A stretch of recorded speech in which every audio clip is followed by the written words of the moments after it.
राव, जोहार बाबू जगजीवन राव, जोहार बाबू जगजीवन राव।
అందరండి పందరండి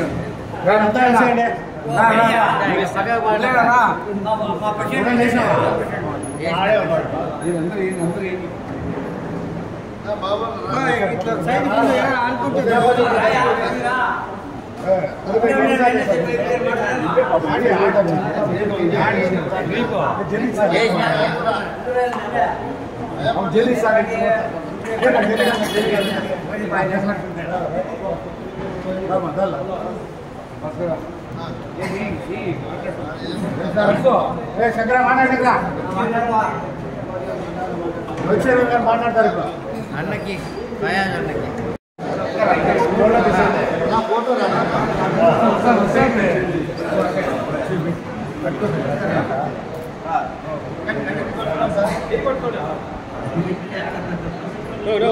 बाबू जगजीवन राव,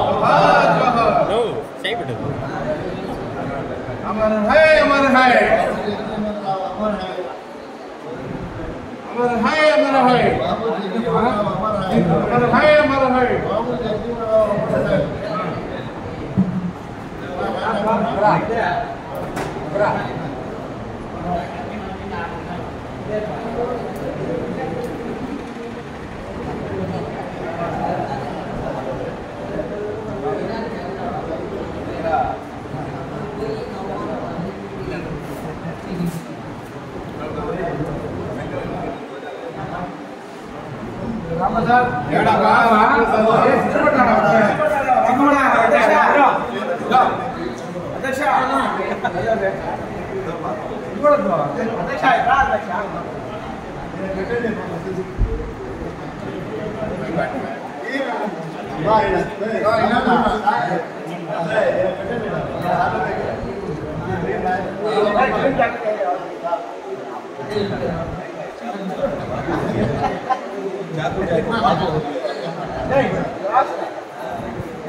బడుగు బలహీన వర్గాలకు అభ్యున్నతి కోసం పోరాడే స్వాతంత్ర సమర యోధుడు భారతమాత ముద్దు బిడ్డ డాక్టర్ బాబు జగజీవన్ రావు అనడంలో ఎటువంటి సందేహం లేదు.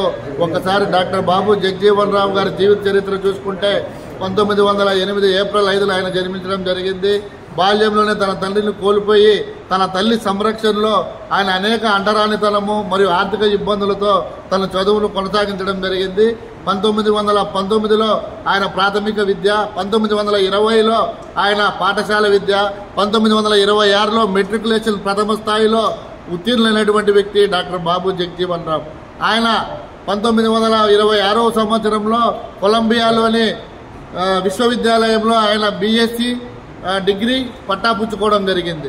1930లోనే ఆయన మహాత్మా గాంధీ పిలుపు మేరకు ఉప్పు సత్యాగ్రహ ఉద్యమంలో పాల్గొనడం జరిగింది. మరి అదేవిధంగా 1935లో ఆయన తన 27వ ఏటన ఈ తొలి శాసనసభ సభ్యులుగా అతి చిన్న వయసులోనే ఎన్నికలకు పోటీ చేసి ఆయన అఖండమైన మెజార్టీతో గెలవడం జరిగింది. ఆ రోజు నుంచే తాను తుది శ్వాస వరకు పదవిలోనే ఉన్నాడంటే అది డాక్టర్ బాబు జగజీవన్ రావు జ్ఞానం విజ్ఞానం ఏ పాటిదో మనకి ఈ పాటికే అర్థమవుతా ఉంది.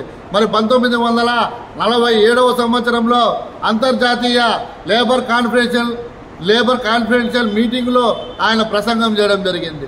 1971లో ఆయన ఇండియా పాకిస్తాన్ ఉద్యమంలో ఆయన కేంద్ర రక్షణ శాఖ మంత్రిగా ఆయన అనేక సక్సెస్ఫుల్గా చేసినటువంటి వ్యక్తి, ప్రజలతోన ప్రశంసలు పొందినటువంటి వ్యక్తి బాబు జగజీవన్ రావు.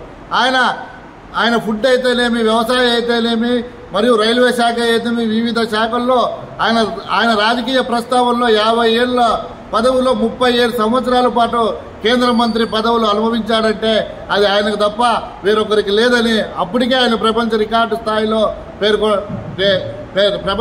స్థాయిలో ఆయన ముందుకు పోవడం జరిగింది. ఆయన రికార్డు ఇంతవరకు ఏ ఒక్కరు కూడా బదలగొట్టలేరని చెప్పి మేము చెప్తా ఉన్నాం. ఇదే డాక్టర్ బాబు జగజీవన్ రావు గారు మన డాక్టర్ బిఆర్ అంబేద్కర్ గారు రాసిన రాజ్యాంగాన్ని అమలు చేయడంలో ఆయన కృషి, ఆయన పట్టుదల చాలా ఉందని చెప్పి ఈ సభాముఖంగా తెలియజేసుకుంటా ఉన్నాను.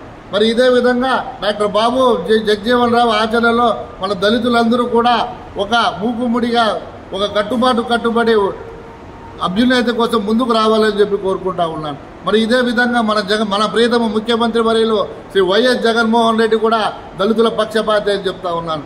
ఉదాహరణకు 2024 ఇప్పుడు రాబోయే ఎలక్షన్లో మన సత్యసాయి జిల్లాలో 2 శాసనసభ సభ్యులకు అంటే ఒక సామాన్య దళితులకు టికెట్ ఇచ్చి మనకు తన గుళ్ళెలో పెట్టుకున్నాడని చెప్పి ఈ సభాపూర్వకంగా నేను తెలియజేసుకుంటా ఉన్నాను. మరి అదేవిధంగా రాబోయే రోజుల్లో మన ఈడ లక్కప్పలను మరియు మన వీరాంజనేయులను గెలిపించుకోవాల్సిన బాధ్యత మన మీదుగా కూడా ఉంది.